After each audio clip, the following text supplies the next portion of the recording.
Hello everyone, आज के इस वीडियो में हम पढ़ने वाले हैं क्लास 12 फिजिक्स का पहला अध्याय जो है विद्युत आवेश तथा क्षेत्र, जिसका यह छठा वीडियो है।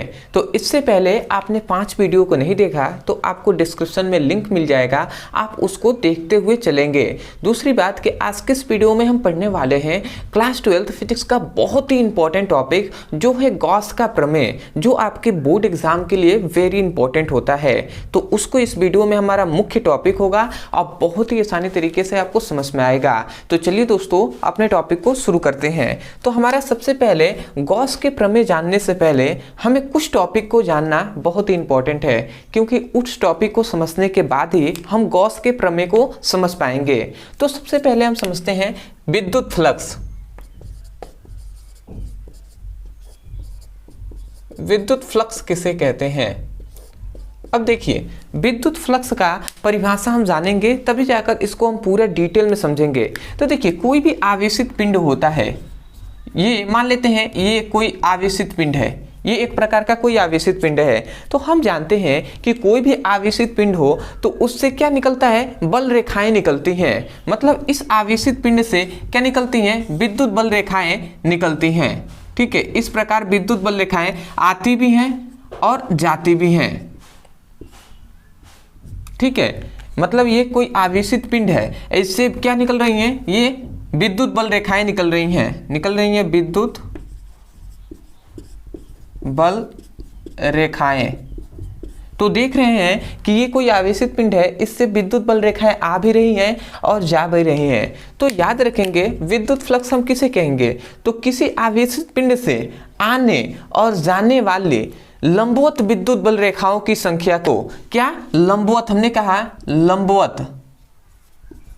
लंबवत विद्युत बल रेखाओं की जो संख्या होती है उसे हम विद्युत बल क्या कहते हैं? विद्युत फ्लक्स कहते हैं। मतलब ये जो विद्युत बल रेखाएं आ रही हैं जो इस आवेशित पिंड के पृष्ठ के लंबवत होंगी, जैसे ये पृष्ठ के लंबवत है, अब मान लेते हैं ये पृष्ठ के लंबवत है, तो जो पृष्ठ के लंबवत होंगी, जैसे ये पृष्ठ के लंबवत है ये, तो इन दोनों ही क्या होंगी? यही दोनों क्या कहलाएंगे? ये विद्युत फ्लक्स कहलाएंगे। तो आशा करते हैं आप समझ गए होंगे। तो यदि आपसे कोई भी विद्युत फ्लक्स का डेफिनेशन पूछता है तो आप क्या कहेंगे? आप कहेंगे किसी आवेशित पिंड से लंबवत आने और जाने वाली विद्युत बल रेखाओं की संख्या को विद्युत फ्लक्स कहते हैं। तो आशा करते हैं आप समझ गए होंगे। तो आप समझ रहे होंगे कि लंबवत आए या जाएं तो उनको ही हम क्या कहेंगे? फ्लक्स कहेंगे। तो एक बार और डेफिनेशन को सुनिए। आप क्या कहेंगे? किसी आवेशित पिंड से लंबवत आने और जाने वाली विद्युत बल रेखाओं की संख्या को क्या कहते हैं? विद्युत फ्लक्स कहते हैं। तो आशा करते हैं आप समझ गए होंगे। ये सभी इंपॉर्टेंट टॉपिक है, आपसे 2-2 नंबर में, 3-3 नंबर में पूछ लिए जाते हैं। तो यदि आपको याद हो जा रहा है वीडियो में तो बहुत अच्छी बात है। तो आप क्या लिखेंगे? इसका डेफिनेशन, आप इसका डेफिनेशन लिखेंगे किसी आवेशित पिंड से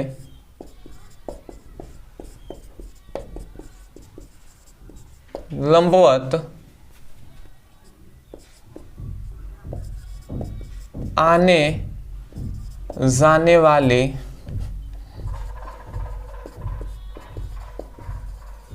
विद्युत बल रेखाओं की संख्या को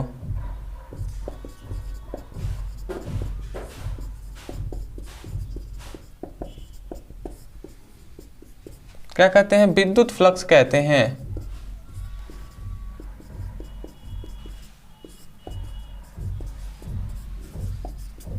तो आशा करते हैं कि विद्युत फ्लक्स का आपको परिभाषा समझ में आ गया होगा। अब विद्युत फ्लक्स का फॉर्मूला होता है फाई इक्वल टू, विद्युत फ्लक्स को फाई ई से प्रदर्शित करते हैं। तो फाई ई इक्वल टू क्या होता है? E D s cos theta होता है। तो इस फॉर्मूले को आपको याद रखना है। अब यहाँ पे ई क्या है, डी एस क्या है, इसके बारे में हम इस पे डिस्कस कर लें। तो ये मान लेते हैं ये एक बड़ा सा बोर्ड है, तो इस बड़ा सा बोर्ड का ये एक छोटा सा पृष्ठ है। समझिएगा, ये एक बड़ा सा बोर्ड है और इस बोर्ड का ये छोटा सा पृष्ठ है, तो इस पृष्ठ को हम डी एस पृष्ठ कहते हैं। ठीक है, मतलब डीएस मतलब अल्पांश पृष्ठ। इस पृष्ठ का, बड़े से पृष्ठ का ये छोटा सा पृष्ठ हमने ले लिया है। अब इस पृष्ठ पर मान लेते हैं कि ये एक लंब है, इस पृष्ठ पर ये मान लेते हैं लंब है L। ठीक है। और इसकी विद्युत क्षेत्र की तीव्रता, इस पृष्ठ की विद्युत क्षेत्र की तीव्रता जो है वो इस दिशा में है E। और याद रखेंगे लंब और विद्युत क्षेत्र की तीव्रता के बीच बना कोण जो है वो है थीटा। तो यही है आपका मतलब यहाँ पे E क्या है, विद्युत क्षेत्र की तीव्रता है, ठीक है। और ds क्या है, अल्पांश पृष्ठ है। और जो क्या है cos थीटा, जहाँ पे थीटा क्या है तो L और E मतलब लंब और विद्युत क्षेत्र की तीव्रता के बीच बना कोण जो है थीटा। तो आशा करते हैं आप समझ गए होंगे। तो इस परिभाषा को लिखने के बाद इस फॉर्मूले को आपको लिख लेना है और इसको याद रखना है, क्योंकि ये फॉर्मूला आपको गॉस का प्रमेय हम जब पढ़ेंगे उसमें भी उपयोग में आएगा, और उसके बाद जब गॉस के प्रमेय का अनुप्रयोग पढ़ेंगे तो उसमें भी आपके लिए उपयोगी साबित होगा। तो अब हम जान लेते हैं। तो याद रखेंगे जो विद्युत फ्लक्स होता है इसके दो प्रकार होते हैं, ठीक है। इन सभी का आपको नोट्स भी मिलेगा, इसी वीडियो के हम डिस्क्रिप्शन बॉक्स में इन सभी का नोट्स हम दे देंगे, ठीक है। तो आप वहां से ले लीजिएगा। अब आता है विद्युत फ्लक्स का दो प्रकार होता है, एक होता है धनात्मक फ्लक्स, अब आता है धनात्मक फ्लक्स किसे कहते हैं, और दूसरा एक और होता है जो है ऋणात्मक फ्लक्स।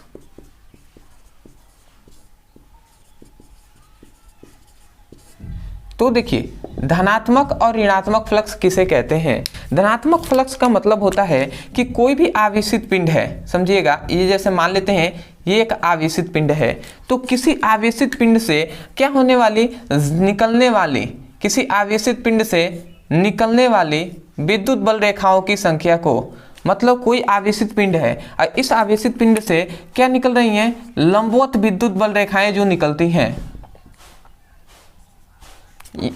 निकलने वाली हम कह सकते हैं या जाने वाली भी हम कह सकते हैं, ठीक है। तो हमने क्या समझा, किसी आवेशित पिंड से, किसी आवेशित पिंड से लंबवत जाने वाली विद्युत बल रेखाओं की संख्या को हम क्या कहते हैं, धनात्मक फ्लक्स कहते हैं। और ऋणात्मक फ्लक्स किसे कहते हैं, तो कोई भी आवेशित पिंड है, जैसे ये कोई आवेशित पिंड है, ठीक है, और इस आवेशित पिंड से क्या होने वाली, आने वाली, इस आवेशित पिंड से आने वाली विद्युत बल रेखाओं की संख्या को, मतलब ये जो आवेशित पिंड है इस आवेशित पिंडों के लंबवत आने वाली जो विद्युत बल रेखाओं की संख्या है उसे हम ऋणात्मक फ्लक्स कहेंगे।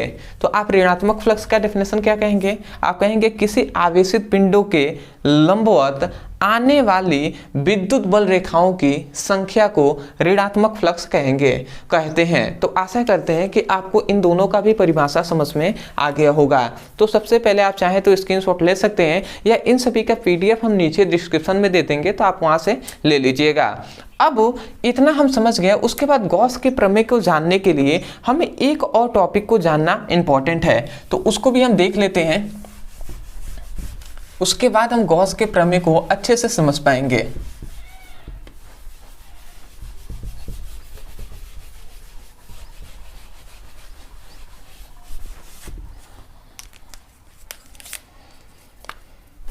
सॉरी।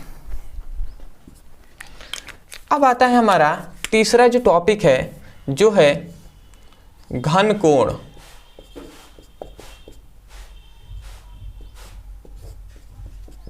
ठीक है, अब घन कोण किसे कहते हैं, इसका डेफिनेशन आपको बहुत ही, मतलब इसका फॉर्मूला जानना बहुत इंपॉर्टेंट है। तो घन कोण वास्तव में क्या होता है, तो देखिए कोई भी पृष्ठ है तो किसी भी पृष्ठ के किसी बिंदु पर बना कोण ही घन कोण कहलाता है। मतलब हम डेफिनेशन कह सकते हैं किसी पृष्ठ के किसी बिंदु पर बना कोण घन कोण कहलाता है।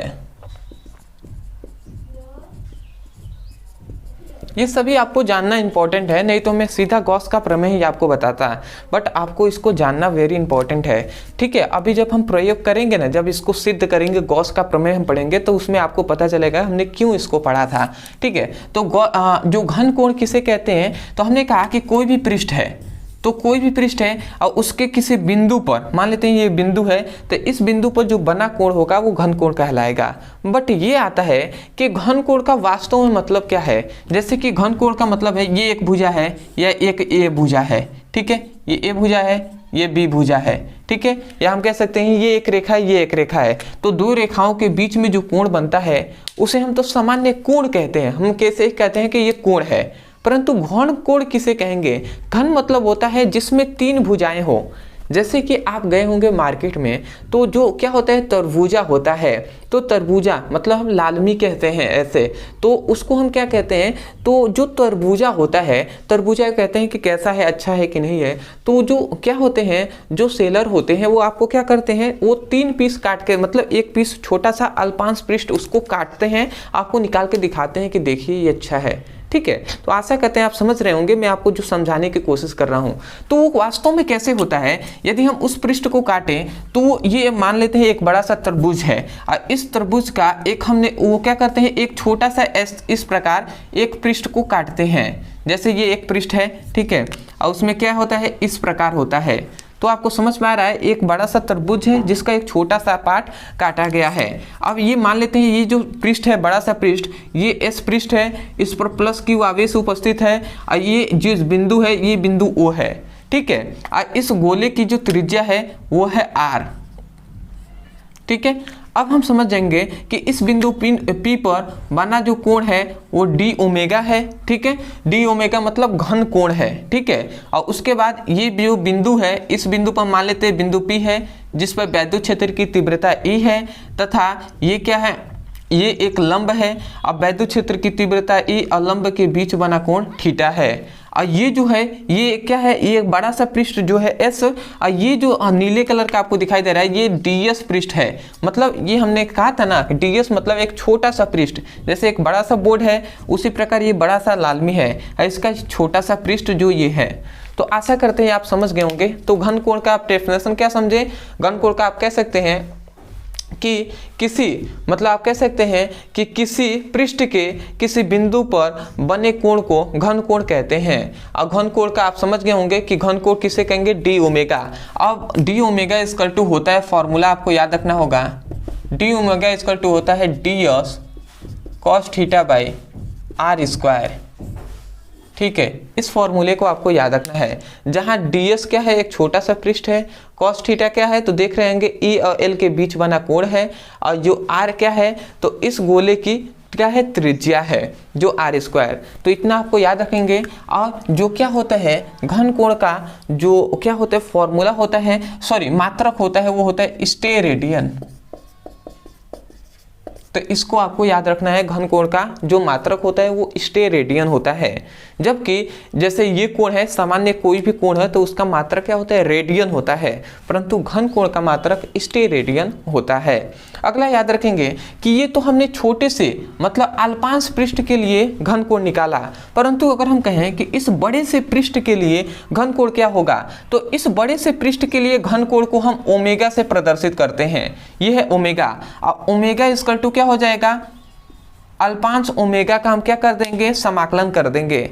मतलब ये एक पृष्ठ पर बना क्या है, घन कोण है, ठीक है। इसी प्रकार इसमें बहुत से कोण होंगे, तो जब हम समाकलन करते हैं तो छोटे छोटा पृष्ठ क्या होता है, छोटा छोटा जो घन कोण है ये सभी इसमें ऐड हो जाते हैं। तो इस प्रकार इसको यदि हम हल करें तो देखिए डी ओमेगा का यदि हम मान रखेंगे तो ये क्या हो जाएगा, d s cos theta by r square हो जाएगा। अब हम इतना बात जानते हैं, इतना आपको याद रखेंगे कि d s cos theta by r square जो होगा इसका मान होता है 4 पाई, मतलब ओमेगा इक्वल टू होता है 4 पाई। तो इसको आपको याद रखना है, ओमेगा इक्वल टू क्या होता है, 4 पाई। अब ये हमने जो ये सब बताया ना, ये आपको गॉस के प्रमेय में उपयोग में आएगा। इसको आपको याद रखना है, खासकर इसको याद रखेंगे कि ओमेगा इक्वल टू 4 पाई होता है। तो आप चाहें तो स्क्रीनशॉट ले सकते हैं। अब हम देखेंगे हमारा जो है गॉस का प्रमेय, ठीक है। तो इसमें कुछ स्क्रीनशॉट लेने वाला तो है नहीं, ठीक है। आशा करते हैं कि आपको समझ में भी आ रहा होगा, अब प्लस आप इसको नोट्स में अपने लिख रहे होंगे, ठीक है।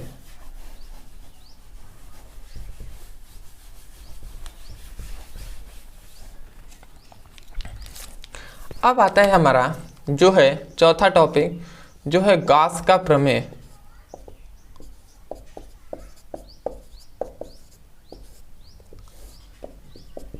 अब देखिए गॉस का प्रमेय में हमें क्या बताया गया, हमें बताया गया यही कि कोई भी एक पृष्ठ है, ठीक है, ये कोई मान लेते हैं एक पृष्ठ है, तो किसी पृष्ठ से निकलने वाले विद्युत बल रेखाओं की संख्या, ठीक है, मतलब किसी पृष्ठ से निकलने वाले कुल फ्लक्सों की संख्या, जैसे ये मान लेते हैं कि ये फ्लक्स निकल रहा है, इस ये जो पृष्ठ है जो है मान लेते हैं एस पृष्ठ है जिस पर प्लस क्यू आवेश उपस्थित है, और ये जो बिंदु है ये मान लेते हैं कि एक ओ बिंदु है। तो हम यही कह रहे हैं कि किसी पृष्ठ से निकलने वाले कुल फ्लक्सों की संख्या, अब फ्लक्सों की संख्या को हम जानते हैं कि फाई से हम प्रदर्शित करते हैं, ठीक है, फाई, तो ठीक है, तो फाई इक्वल टू होता है Q बाय एप्सिलॉन नॉट।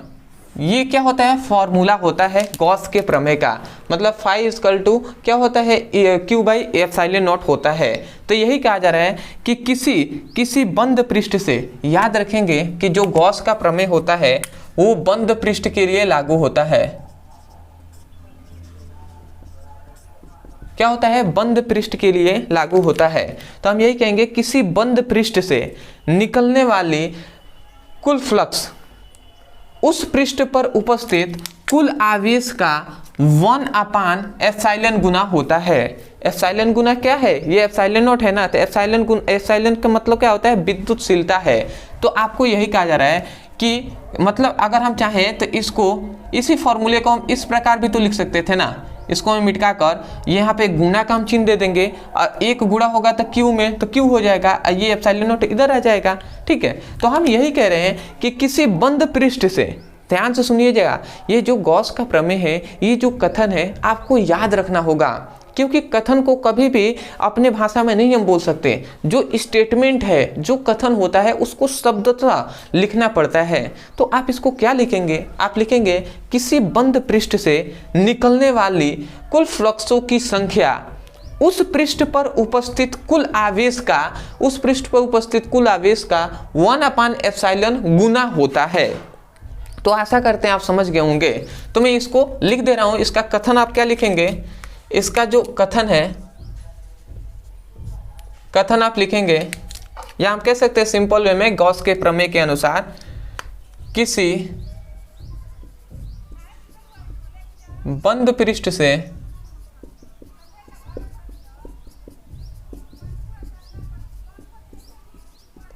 निकलने वाली कुल फ्लक्सों की संख्या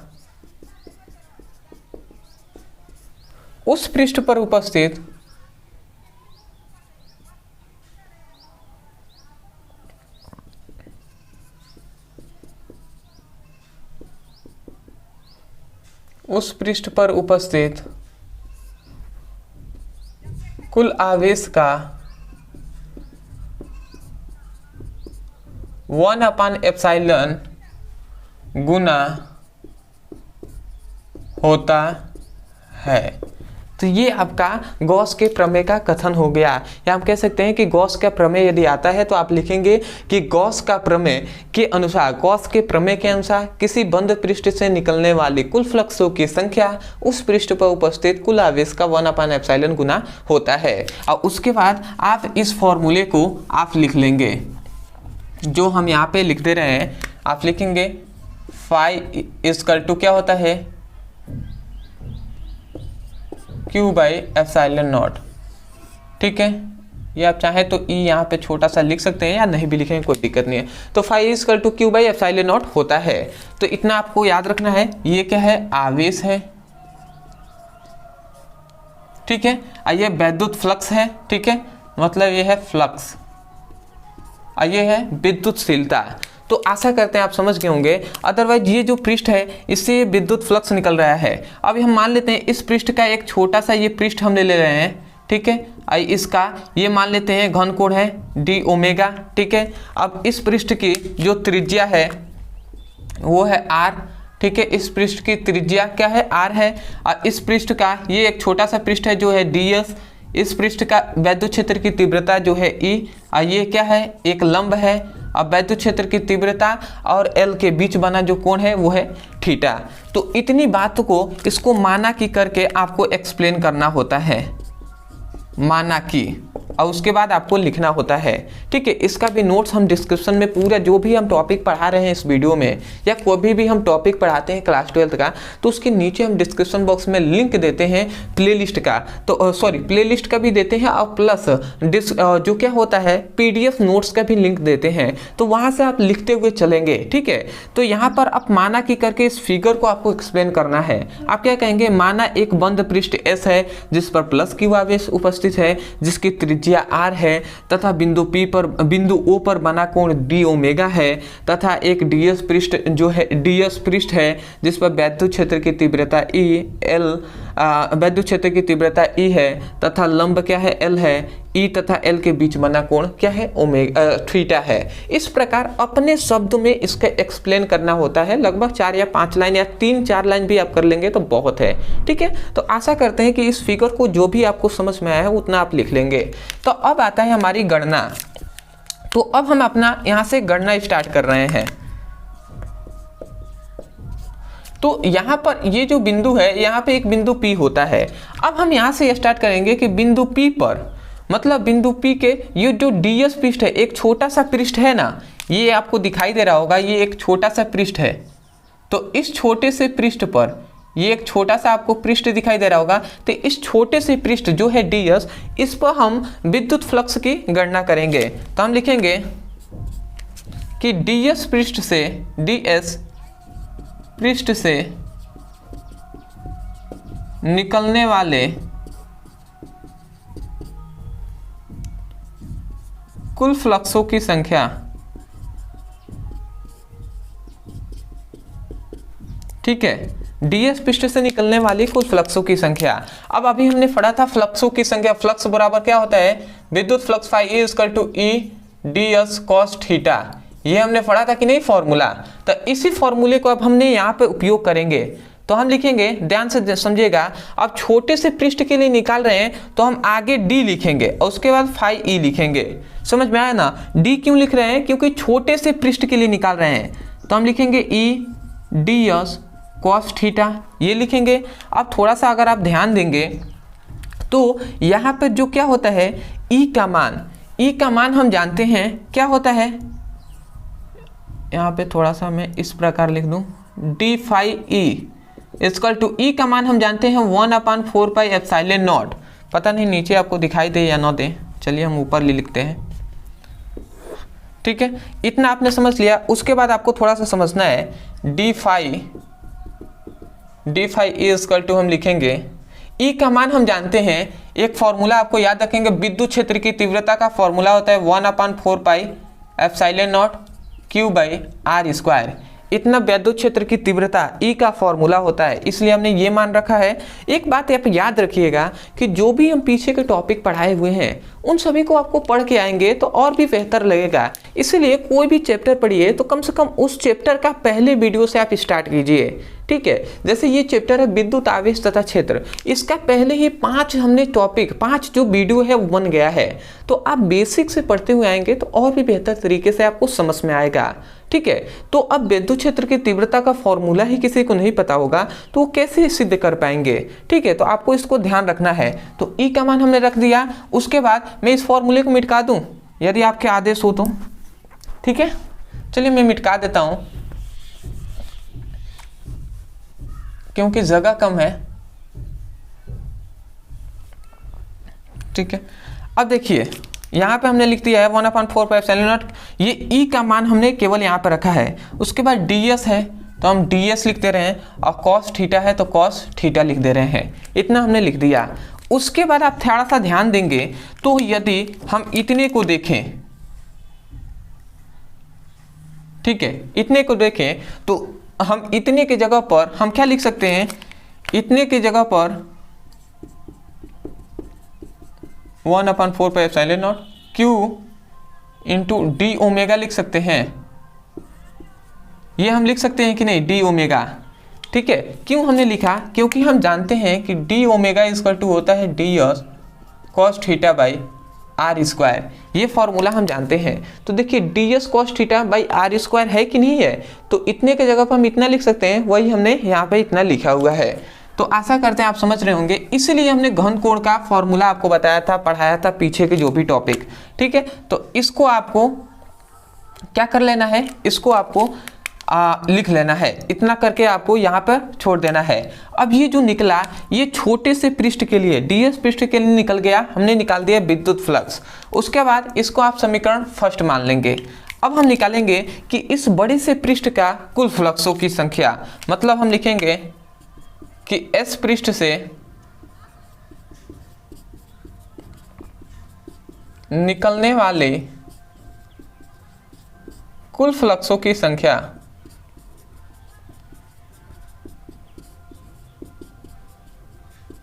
तो इस पृष्ठ से निकलने वाली कुल फ्लक्सों की संख्या जो होगी वो आप ध्यान देंगे तो हम क्या लिखेंगे, अब इस पृष्ठ के लिए निकाल रहे हैं तो हम केवल फाई ई लिखेंगे।